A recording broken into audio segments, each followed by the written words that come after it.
In other news that you should know that is actually happening in this country, while in a way nothing is happening in the House of Representatives, is that in South Carolina today, the South Carolina Supreme Court has ruled that the South Carolina Constitution provides a right to privacy as a result of a 1971 amendment to the South Carolina Constitution. And that right to privacy guarantees the right to abortion in the very conservative Republican state of South Carolina. And there is nothing, apparently, that the legislature can do to write its way around that constitutional provision.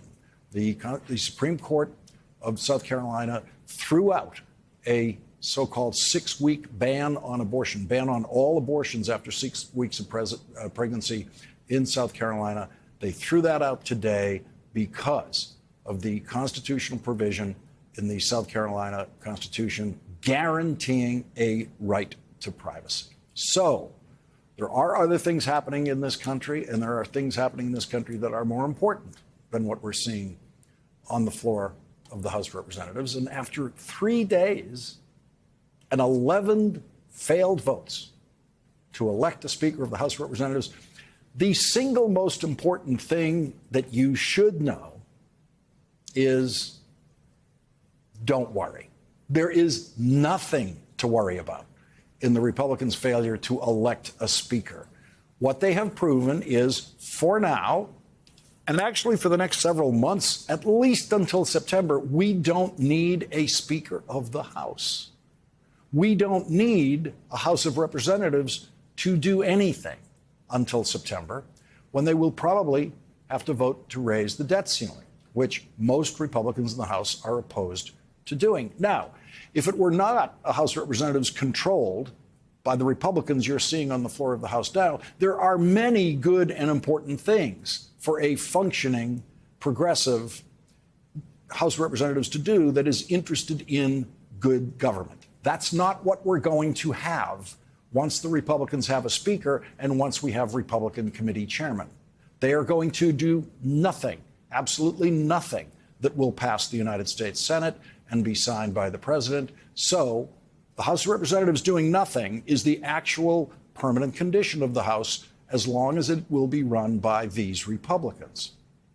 The only thing worse for the country right now and for the governance of the United States than what we have now is for the Republicans to actually elect a Speaker, because then, and only then, the Republican-controlled House Judiciary Committee will begin its televised investigation of Hunter Biden's selfies with subpoenas flying in every direction. They also plan to investigate Dr. Anthony Fauci's response to the coronavirus pandemic. But they have no plans to do anything, to legislate anything to improve public health in the United States. Not one sentence of a proposal to improve public health. But they want to investigate Anthony Fauci, and they will do that. They will do that as soon as they get a Speaker and as soon as they get their committee chair gavels.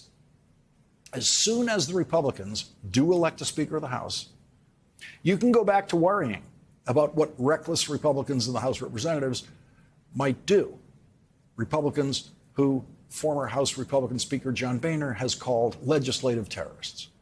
You can worry about what they will be doing every day, but not right now. Right now you can relax because they are in control of absolutely nothing. They can do no damage.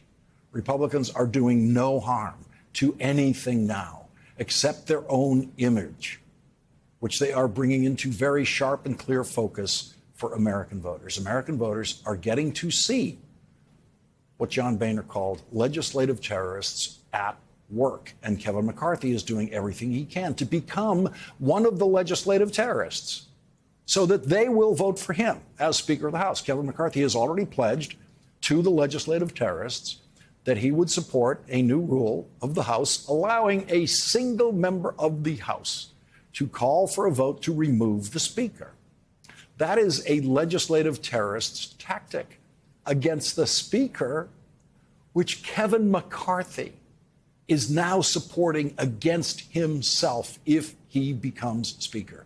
It means that in September, if Kevin McCarthy does not become the first Republican Speaker of the House to refuse to bring an increase in the debt ceiling to a vote, then Republicans will vote on removing him from office.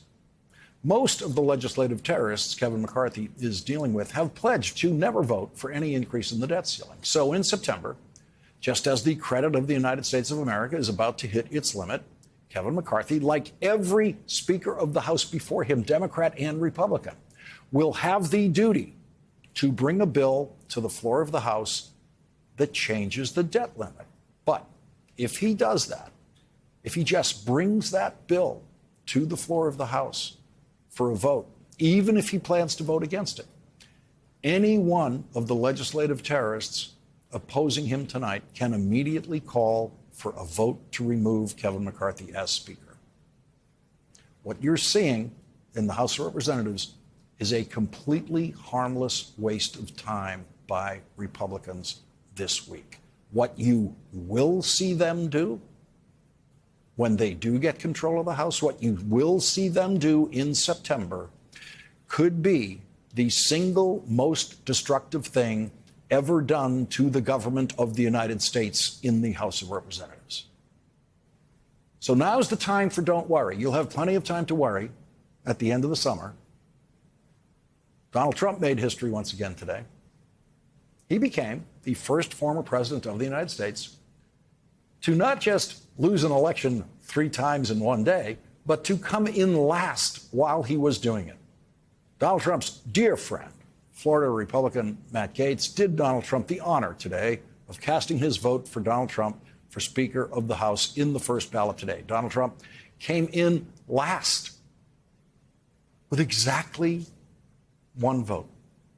He was 211 votes behind Democrat Hakeem Jeffries. Donald Trump came in 200 votes behind Kevin McCarthy.